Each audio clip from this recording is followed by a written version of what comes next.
வணக்கம் குட்டீஸ். இன்று நாம தமிழின் அழகான எழுத்துக்களை கற்கப் போகிறோம். ஒவ்வொரு எழுத்துக்களையும் 3 முறை சொல்ல வேண்டும். சரியா? போகலாமா? ஆ அன்னம். ஆ அன்னம். ஆ அன்னம். அன்னம் நீந்துகிறது. ஆ ஆடு. ஆ ஆடு. ஆ ஆடு. ஆடு குதிக்குது. இ இலை. ஈ இலை. ஈ இலை இலை அசைகிறது. ஈ ஈ ஈ ஈ ஈ ஈ ஈ பறக்குது. உ உரல். உரல். உரல். உரலில் நெல் குத்துவோம். ஊஞ்சல். ஊஞ்சல். ஊஞ்சல். ஊஞ்சல் ஆடுது. ஏ எலியே. எலியே. எலி எலி சாப்பிடுது.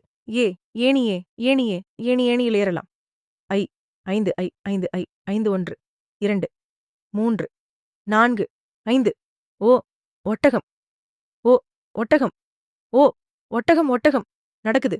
ஓ ஓநாய். ஓ ஓநாய். ஓ ஓநாய் ஓநாய் உழையிடுது. அவ் அவ்வை. அவ் அவ்வை. அவ்வை. அவ்வை நல்ல பாடம் சொல்லுவார். சூப்பர்! நீங்கள் எல்லாம் ரொம்ப நல்லா கத்துக்கிட்டீங்க. மறுபடியும் பார்க்க மறக்காதீங்க.